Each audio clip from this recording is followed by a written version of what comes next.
Along any pathway, and we've been talking about pathways since the start of the year, there's bound to be emotion. We're humans. So emotion is going to show up on a pretty regular basis, probably underlying just about everything we do. Although during our pathway, I think there are times when it might show up more frequently. We are going to talk about your pathway emotions, where they appear, and more on episode 782 of today's Antidote. Stay tuned for today's Antidote, brought to you by the Renegade Success Network. Today's Antidote features a healthy dose of thought-provoking insights and information for business owners, entrepreneurs, leaders, and nonprofit professionals. Each day since March of 2020, this program has offered that one thing to help you continue on your own unique pathway to success. And now, Renegades, we bring you Bob Graham and Tom Brush. Good morning, Tom. Happy Monday. Morning, Bob. Happy Monday to you. Oh, you're subdued. You're kind of mellow. I just was responding to your comment. Okay, you seem kind of subdued this morning. I'll have to work on it. Okay. Put a little more emotion into it. Is that what you're saying? Yeah, a little more emotion. Act like you want to be here. Maybe because I was thinking about after I did the introduction that I'm like the play-by-play person and you're the color commentator, mostly. Okay. Maybe I was trying to be that role of the steady play-by-play person. Okay. I don't know. Okay. I don't know what to do. That ran through my head, so that was all right. All right. So, how was your weekend? It was. I enjoyed it. Had a lot going on. I had my body was a little tired yesterday. I worked out Friday. I had a lacrosse scrimmage that I officiated on high school on Saturday. Then I had a lacrosse game Saturday afternoon, evening. And then I worked out again Sunday morning. So in a pretty short amount of time, I logged a few steps. That's a workout. Yeah. So Sunday afternoon was pretty quiet. Okay. Oh, I'm sorry. I've got some feedback. I apologize. How about you? I had a good weekend. Oh, I'm sorry. I had a weekend. It was busy as well. Lots going on. Lots of cleaning out. I'm in a declutter zone because I think I might be moving again soon, and so I'm trying to discourage. The bunker is going to go to a third, maybe fourth location, but this one's going to be permanent. Okay.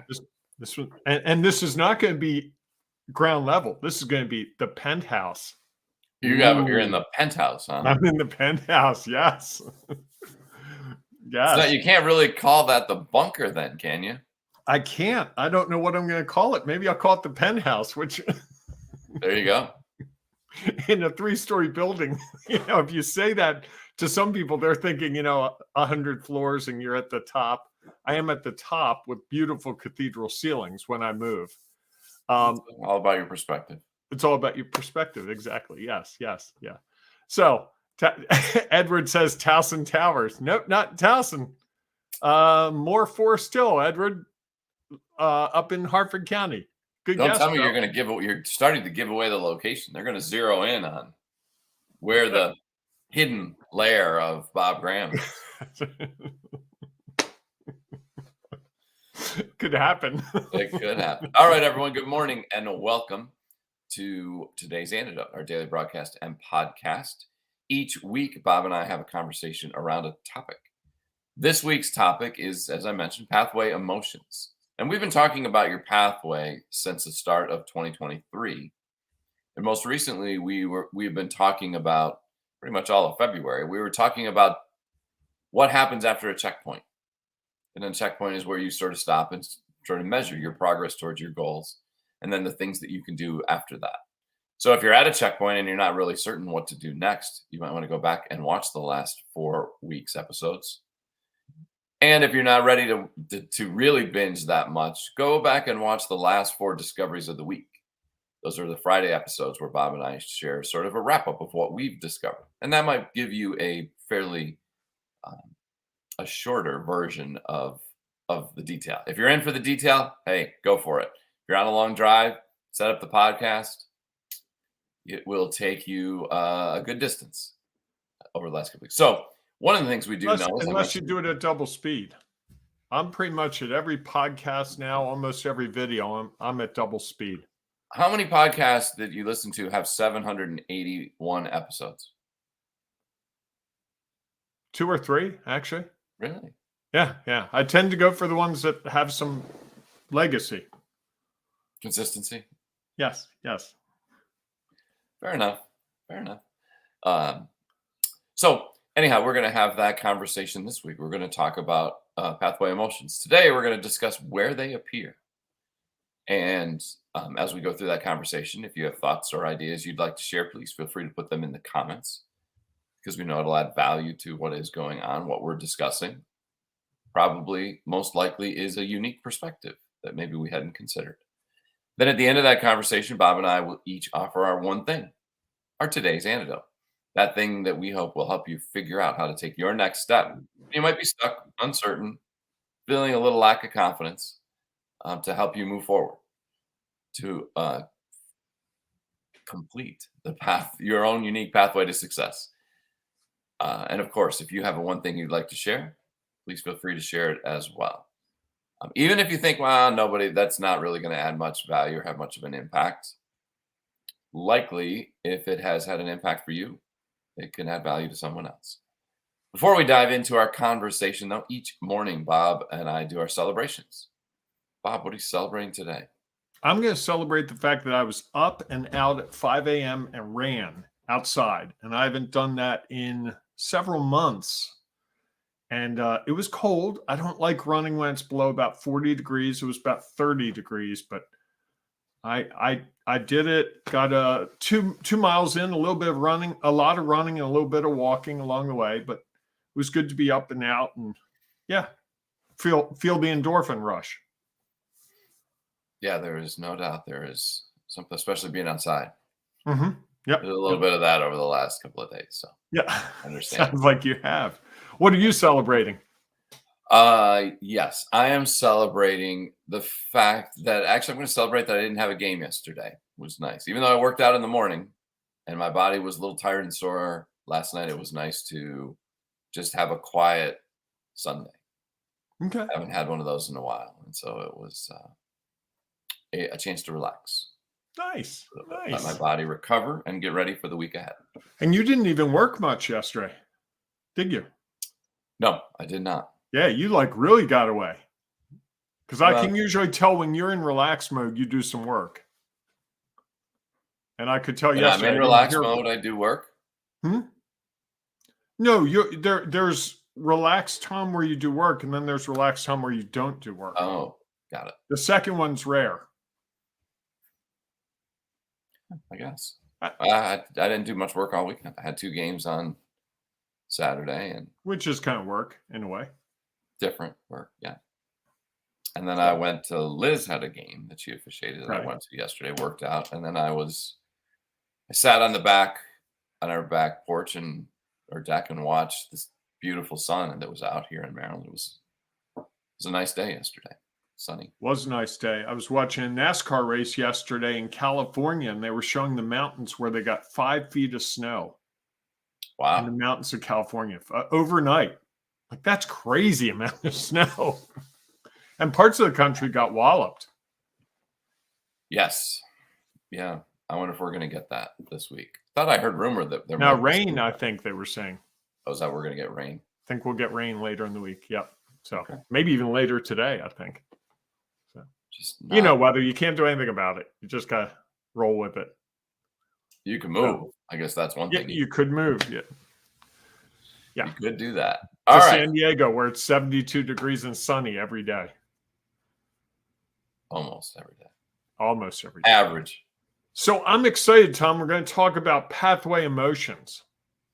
Yes. And the emotions that we have on our pathway to success. And as you set it up pretty well before, but I want to take it a little step further, if I may. I think you and I had a discussion off the air last week. Always sounds so important when we say off the air. Sounds like a judgment. Sorry. It is a judgment. Where we talked about the idea that you can't really separate emotions from what you're doing. They're going to come up. And I think you and I, in fact, we worked on a really nice graphic that we're going to hopefully have finalized in the next week or two, I hope. My cat liked it so much on Saturday that he chewed it up and spit it out all over the floor. Nice. So I know we're on the right track with that graphic because I've got little pieces of it, shards of it all over my floor. Yeah. Maybe that was his feedback about it.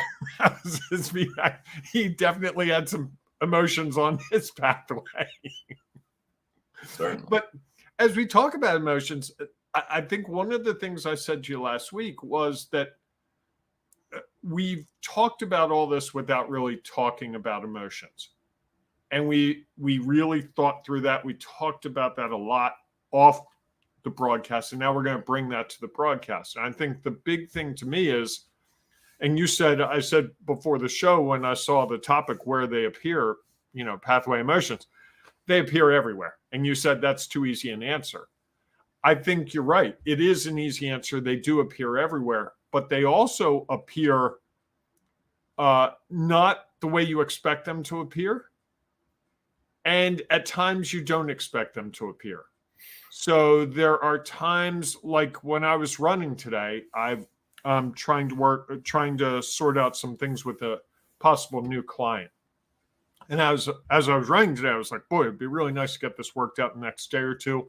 I'd like to have it on the books for February for a variety of reasons. And I really, for a couple of minutes, got really emotional about, I really need to get this done. Like, what are the steps I can take? And then I kind of stepped away for a second and said, okay, it's out of my hands. I've done all the things I can do. I need to have the space for the emotions. And now I need to get back to what I'm focused on. What can I do? I can send the person another text and remind them.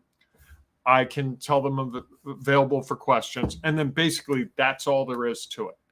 And I think that's the emotional journey that I go on with almost everything. Very heightened emotions for a second, a minute, an hour, a day, a fiscal year, whatever it is. I wonder how long you're going to carry that out. And then it goes away. And I think what we're really talking about where they appear is recognizing when they appear. I can recognize more and more when my emotions appear. I can even recognize it now in this program when my emotions start to appear. When we touch on some topics, I get a little more emotional. I can hear my voice changing its tone. Goes up a little bit. I start to breathe more shallowly. I don't take in information as well as shallowly is not a word. Thank you. More, I take it in with, it is a more, you get the idea. Why am I? I'm going to have some emotion around the word shallowly that I made up. My breathing becomes more shallow. That's it. And so we all have those things happen. And I think the thing is we have to give space for emotions to appear because they will appear. Because if there's no emotion, you're a robot. And even the AI, the Chat GPT and all the other AI systems, if you read about them and you play with them, you realize that they're trying to convey emotion that people convey. And that their responses, I read a really interesting piece in the New York Times over the weekend that said that as you bring your emotion in asking questions around emotions, it mimics that. It mirrors that back at you. So if you get tense, if you say something like, why is the sky always cloudy when I'm out playing golf? It will mimic that response to you.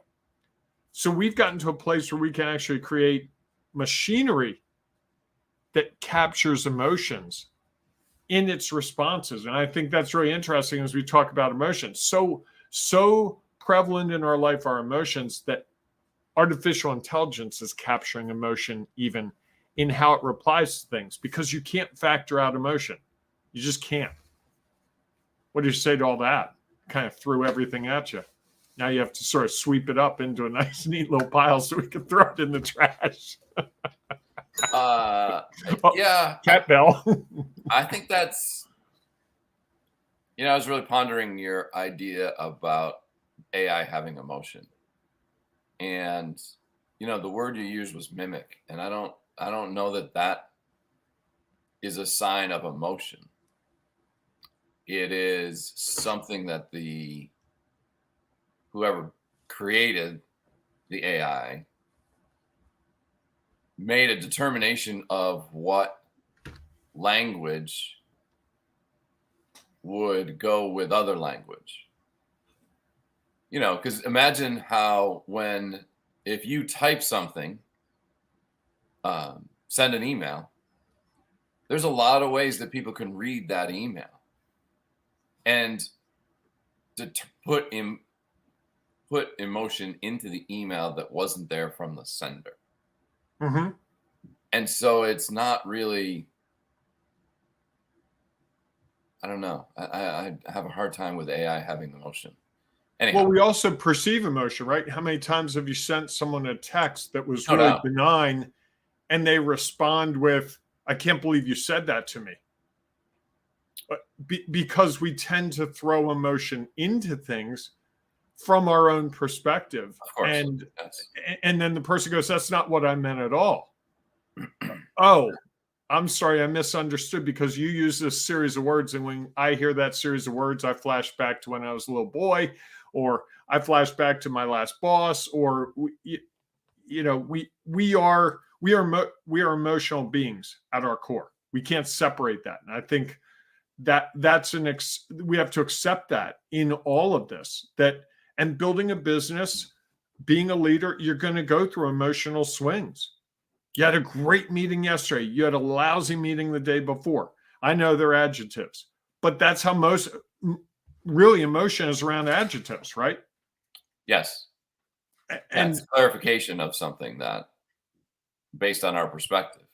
Right. Edward has a really good point to add in. I'm only responsible for what I say and not how you interpret it.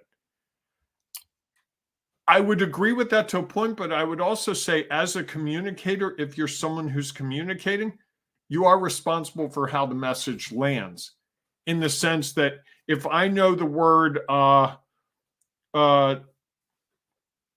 enrage is a hot button word for you.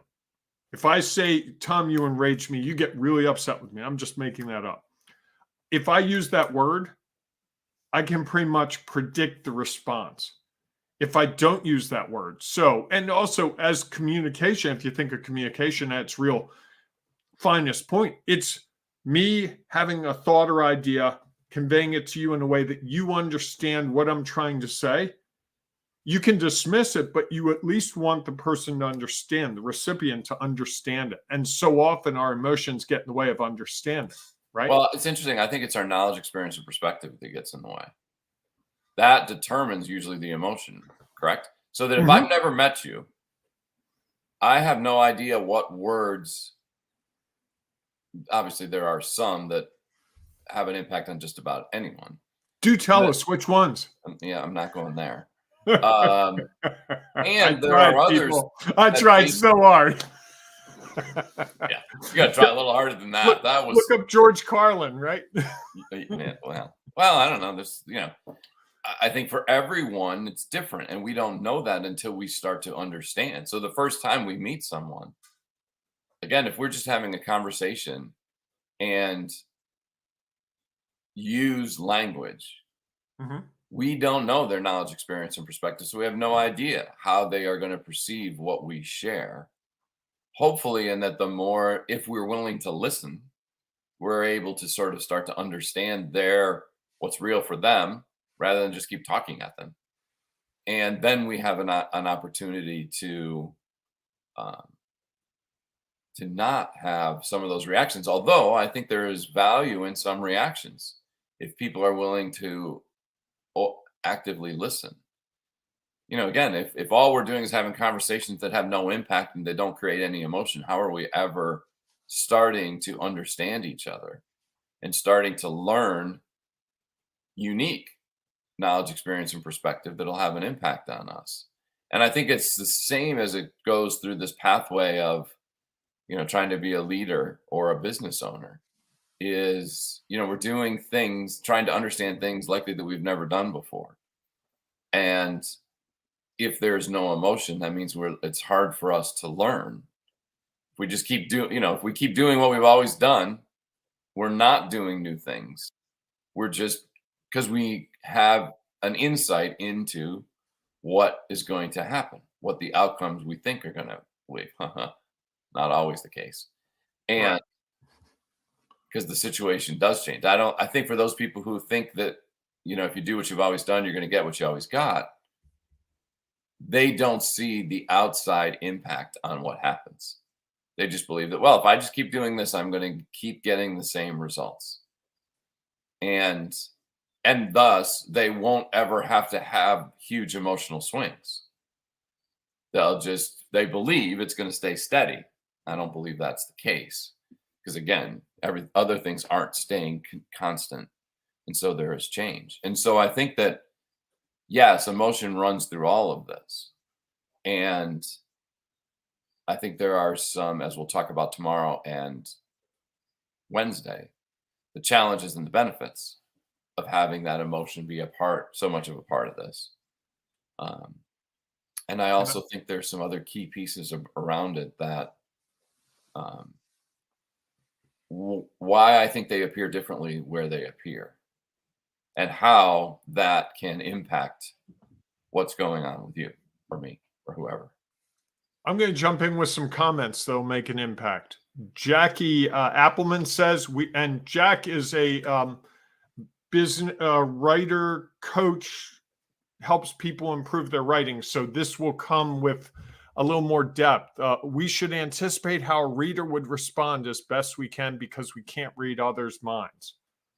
I think that's a good point. We don't know. So, for instance, there's a word that drives me crazy. Someone called me that over the weekend. The word is lanky. I'm 6'6". I'm very thin. And this woman at a hospital I was at said, "You are just so lanky." And all I can do is not want to punch her in the face. It's just one of those words that really drives me crazy. I don't know why. It's irrational. No, there's no crazy story about someone calling me that and throwing me into a hole or anything. It's a hot button word for me. So she couldn't have anticipated that. She was it's a perfectly fine word. It's probably an accurate description of me, if I'm being honest, but it was all I could do not to pick her up and drop her into the trash can. Do we need to dive into this of someone somewhere that called you lanky? That I have no idea. It just drives me took crazy. It as not. It was impactful. There's no doubt about it was, that. But she couldn't have known. She had no way of knowing. I didn't have a sign that said, "Whatever you do, ma'am, don't call me lanky, because I will go off the deep end." So I was sitting minding my own business, and she came over and sat down next to me in the waiting room and just, "Good morning, good morning." And then she called me lanky, and she said, "Wow, you're quite lanky." I was like, great. And here we are. So I agree with Jack. We can't read. Can I offer a thought to Jack? Yeah, sure. I think it's hard, as Jack mentioned. We can't read their minds, and I think sometimes if we anticipate how they'll respond, it might limit the value that we share. And I think that sharing our value gives us a chance to learn differently. And that learning takes on all sorts of new knowledge and experience and perspective. And I think so often, sometimes we try to anticipate, and so we modify the value that we have because we don't want an unexpected result to happen. Mm. And unfortunately, sometimes I think those unexpected results sometimes add value and better understanding if the people who we are with are willing to listen and not just react and share what's real for them, share their knowledge, experience, and perspective. You just shared that lanky is a word that sets you off. I know I'm going to be called that like 50 times in the next 2 weeks now. Well, I brought it into existence. My hope is that if people have heard that, if they're truly listening, that they would know that that has you have an emotional response to that. So unless I was intentionally trying to drive an emotional response, which there may be times when that has value. Correct. And and otherwise I would tend to steer away from that. Right, Sometimes the thing but that you and we I have a relationship. The woman didn't know me at all. I'm going to jump in. We got more comments. Michael says, good morning, Michael. First of all, pathway emotions are like a roller coaster. You never know what you're going to feel next. I love that imagery. Michael's really good at coming up with great imagery. Pumped up, ready to take on the world, and then overwhelmed and you want to crawl into a hole. Wow, he pretty much describes every 5 minutes of my life. I try to practice active listening. Nodding your head is not enough, and then focus on problem solving. It's not easy, but helps on focus. Well, it's interesting that you should say Michael is good on imagery. Do you remember what business he built? I do not. I know he built a business, but I don't remember what it was. 360 images. So he put together what were they called? Darn it. Cameras, basically, except they were mobile cameras. So that you could get a 360 image of something. Okay. Cool. That's right. So I would hope he's pretty good at imagery. And getting the words to convey it. I love the idea of the roller coaster. And then Jack jumps back in with no reason to call someone lanky or similar adjectives are unnecessary. She just should have said hello. No reason to label others when you meet them for the first time. Is Jack jumping on the board of getting rid of adjectives? I think he may be. He found somebody else. Although I got to tell you, if he's getting rid of adjectives and his students at NYU have to write papers and they can't include adjectives, it's going to be a tough paper to write. There's an interesting assignment. Right, write a paper with no adjectives. Fascinating to see how you get your message across without using adjectives, and does that make it harder to have emotion in a story? It's interesting. Oh, it absolutely would. Without adjectives, it would be hard to convey emotion. Okay. All right. And then Jen's with us. Good morning, Jen. Love all the comments. Yes, Tom, my daughter chose attending University of Alabama over NYU because she would rather grow and learn from people with different thoughts and values than learning in an echo chamber. She is a renegade, Jen, if you may or may not know. Breaking away from the echo chamber is one of the things we define as being a renegade. Thanks for sharing, Jen. Do you know Jen? I do. Okay. I do. Just the way she said yes, Tom, I thought you might know her. She is definitely an entrepreneur. She's a local person. I'm not sure she still does it. She had a food truck was one of the things that they did. Really good food. Where in Baltimore? They're up in the Hereford zone area, so up in the northern Baltimore County. That's where it was. I think they took it all over the place. So I don't know. Maybe Jen could. You're making what kind of food? You're making me hungry. I believe it was. Is it defined as was tacos and that type of stuff? Okay. And Jack says, I just don't like labels. There you go. So he's clarifying, Tom. I don't think he's going to the adjective school. He's not going completely to the getting rid of adjectives. But he's on the pathway. And then Jen replies, and as my husband entered hospice, every intake nurse and hospice caretaker would say, your husband is so is so young. That was a huge trigger, just like lanky. Yeah, it's part of. I can imagine because I was diagnosed with something when I was very young in my late 20s, and the reaction I had when people would say you're so young, it's like. So can I ask you a question, Bob? You may, Tom, please. Did you share with the woman that you would prefer not to be called lanky? I did not. I did not. Why not?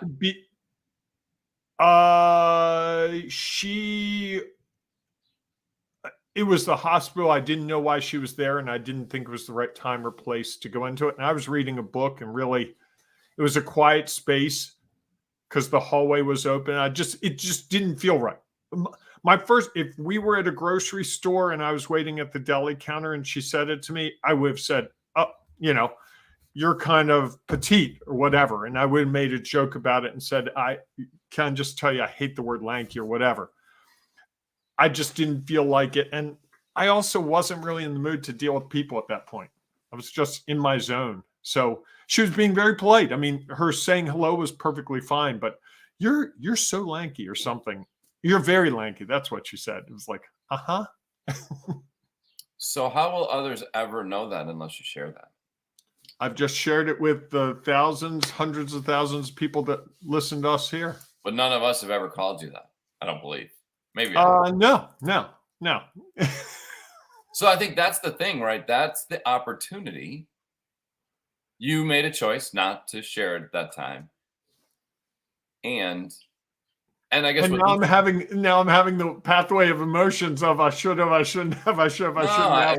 I've let Tom down. I failed as a human being. I'm having all the pathway emotions. Yeah, why judge it? Just go back and say, that's that's something I could learn. And maybe I could choose and you could say, wow, that's interesting. What's your definition? How do you define lanky? Because it's a word that kind of doesn't always sit well with me. I just love to hear why you thought that. So I can learn. And maybe that'll change my perspective on what lanky means, right? Because she may see it as a compliment. Yes. I'm going to add another comment from Jen. I've always told my daughters not to box themselves in with labels. I love that imagery of boxing in with labels. Just be. People will put labels on you and then you can embrace or defend or walk away. Being a renegade a label? Oh, man. Oh, now you've opened the door. I have to ponder that. I don't want to tell you if you say I am a renegade, you're pretty much, it's almost an adjective. It might be. Hate to tell you. No, it's a noun. If you say I'm a renegade, it's a noun, right? You're right. It is a noun. But when you say, yeah, it is a label. It absolutely is a label. And so, folks, now comes the end of our program. We've been doing 700 and some odd of them, and we've suddenly realized that we've circled and we've hit the end of the line. Well, the program is called Today's Antidote. So, And Tom, just so you know, I'm looking at the little heading up there and it says we're real renegades. I believe real would be an adjective. I'm going to give you some comments while you think. Right. Jack says we have all chosen to be renegades. Yes. And if we choose it ourselves, it's different than being labeled by someone else, right? Correct. I can label myself as tall. I can label myself as, good looking, I guess, arguably. Now when I can't even say that without laughing. I'm sorry. I can label myself in many ways. Okay. And so we can choose the label, but if I choose a label for you, I think that's where the issue comes up, right? Well, we can define ourselves however we choose. Right? I think it depends on our emotion around that label.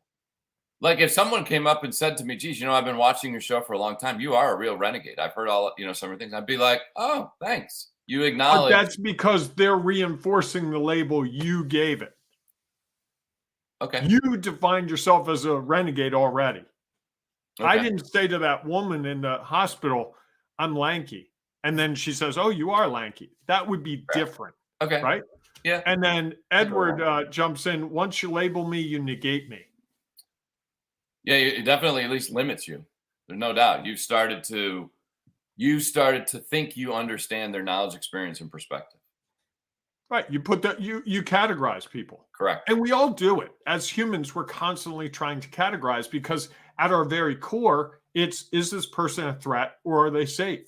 We're doing that in microseconds because that's how you get to be, you and me, alive in this era, not dying of dysentery or bubonic plague or, a sword battle or you name it all through history.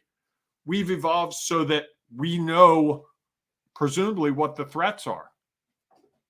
What you said something in there like Just say. That's how you get to be like you or something like that, like you and me. And all I can think of is this song from like the 70s that it might have been like a Partridge Family or someone song about being you and me that I can't. It Free to just be you and me? yes. I There's know a the song song out there well. somewhere from the 70s that I clearly have I could some. totally sing that song for you right now. Yeah, that's okay. Why don't you instead share your one thing, your antidote? Uh, I think I don't.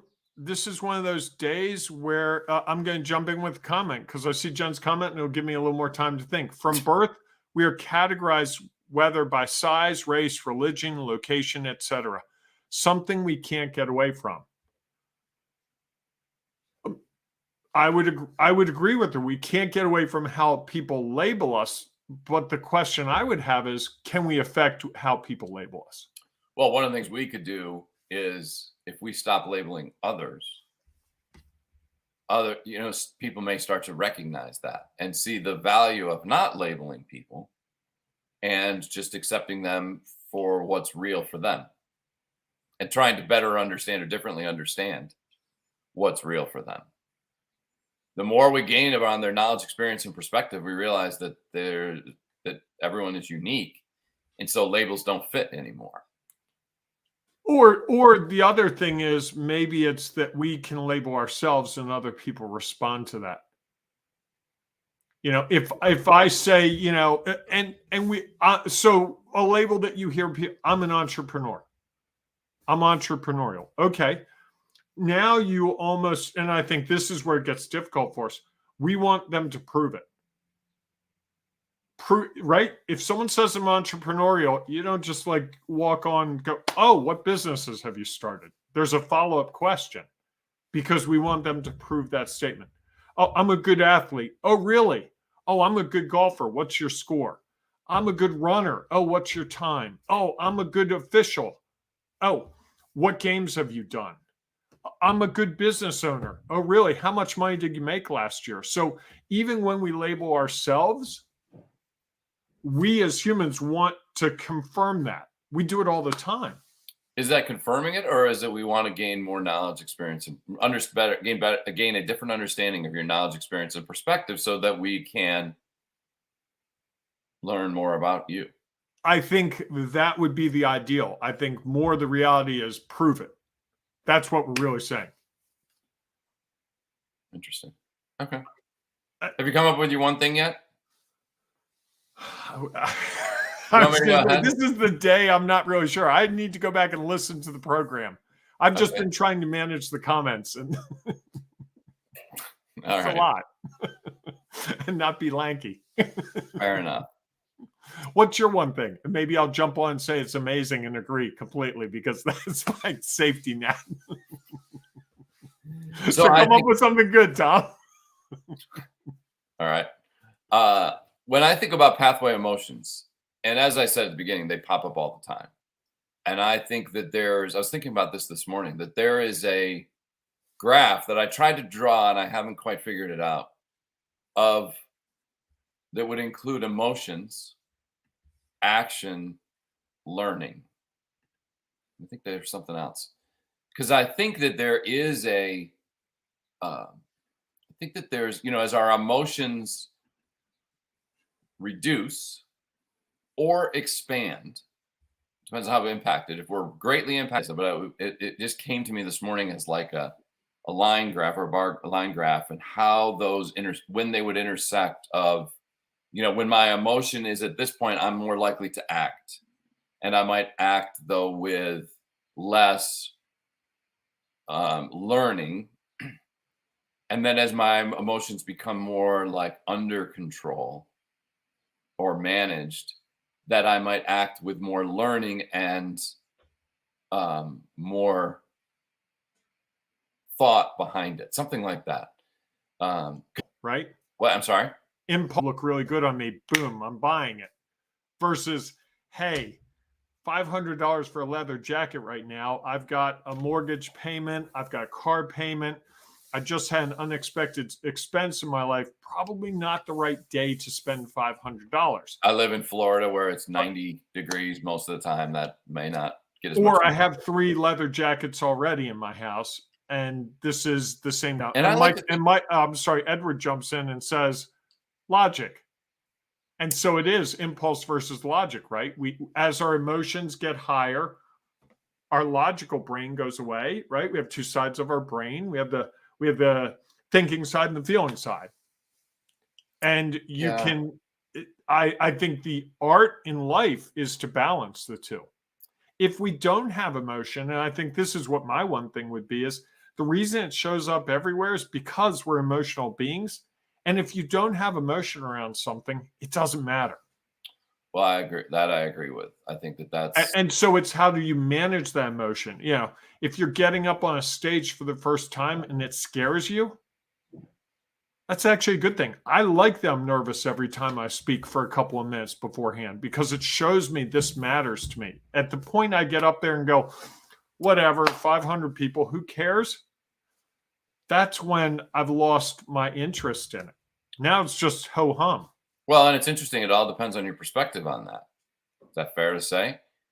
Some people who would be nervous, some people who they don't want any nerves when they want to get up there because they're not as confident in their topic, maybe, is what's going through their head. Because in the past, when they even had a little bit of nerves, they got some result that maybe changed their emotions. And for the person who said, I want to walk out there like, oh yeah, 500 people, just what it is, that may be for them of value. I think that's the interesting piece of it is there's emotion that plays a role for all of us. And we have to try to understand, does that emotion drive us or does it get us stuck? And not only does it drive us, are we willing to learn or are we just going to react? So I think like somewhere in there, we each have this, what is the emotion causing us to do or not to do? And what are we able to take away from it or not take away from it? If you get very emotional and you just react, you might learn something. There's a chance that you could learn like, oh yeah, maybe that wasn't the most effective way to do this. Or you could just be like, I don't even care what I learned from it. I'm just doing it. I think there's something in there and how emotion causes us to act. And then what are we taking away from that action, if anything? So I don't know. That was mine. We got a lot to unpack this week. Tomorrow we'll be talking about the challenges around emotions, right? The next day we'll be talking about the benefits around emotions. Yep. So come back to us.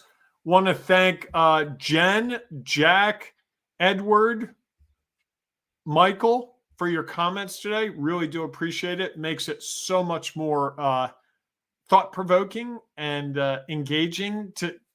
I know they're adjectives, but here. It's hard to do a program without adjectives. If I'm the color commentator, I need to use adjectives. That's all I'm saying. You can be the straight man with no adjectives. I'm going to bring them on. All right. Okay. Fair enough. Now you can do your closing part because you do it so well. All right. Thanks everybody for being a part of our show today. And as Bob mentioned, all the comments. If you have your antidote that you'd like to share, or maybe you've already shared it, please feel free to put that in the comments as well. If you happen to be listening to the podcast, we know unfortunately there's no opportunity to share comments there. We would encourage you to join us inside our Ring of Renegades Facebook group. And now you've got me thinking. Now I'm thinking about renegades as an adjective and a judgment. Anyhow, join us in our Ring of Renegades if you believe that you are a renegade. Come join us, and you can share your thoughts and ideas there as well. If we don't see you inside of that group, we will see you tomorrow morning, 7 a.m. Eastern time, for our next episode of today's Antidote. Go out and enjoy the day, everyone. And also, embrace the renegading you. If you define yourself as a renegade, embrace it, baby. Baby. That was in addition to the embracing the renegade in you. Okay. I miss baby. No one can put baby in the corner. Oh, yes. Bob and his movie references. You brought up Free to Be You and Me. That's not a movie reference. It's a song reference. It's different. I think. I think it was Marlo Thomas. Really? I think so. Interesting. You want me to look it up right now? No, that's all right. All right, everybody. Go out and enjoy the day. We'll see you soon. Thanks for listening to today's Antidote, powered by the Renegade Success Network. The Renegade Success Network helps you confidently create your own unique pathway to success. To learn more about the Renegade Success Network and how you can take your next step, follow us on Twitter, connect on LinkedIn, or join the Ring of Renegades Facebook group. For full details on how you can join our community, go to renegadesuccessnetwork.com. Embrace the renegade in you.